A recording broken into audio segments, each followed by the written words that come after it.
she has degenerated quite substantially, and she's now in the near end of her life. But along that journey, I'll just share with you briefly how what you do has taken on a very personal meaning to me.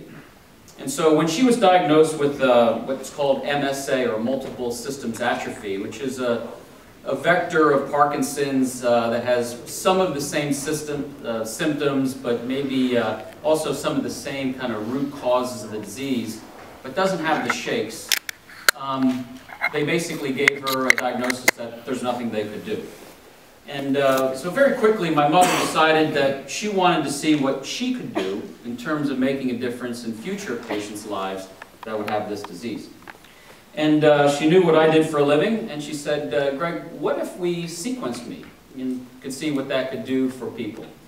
And so that we did. And so my mother at age 80 ended up getting genetically sequenced on our machines, and turns out that she had many of the known mutations that are associated with Parkinson's disease. Shortly thereafter then, we developed a relationship with the Parkinson's Research Institute in Sunnyvale, California, and we decided to sequence myself and see if any of these mutations had been passed down to her son, and so that we did. And turns out I have some of the very same mutations as my mother. And so now this has really taken on more of a personal meaning.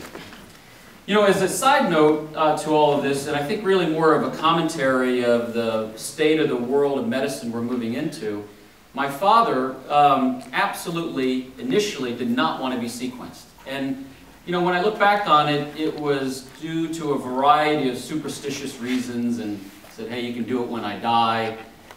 But more kind of 3 or 4 months into that, and a lot of dialogue with him, he came around and actually became also a very enthusiastic participant in wanting to be understood and also to contribute to see what could be done in future generations to really solve this disease.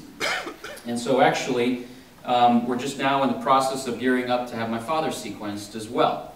And hopefully with that type of information, we'll have one of the few, not certainly only, but one of the few familiar generations of sequencing going on in the field of Parkinson's to start having a better understanding of this particular disease.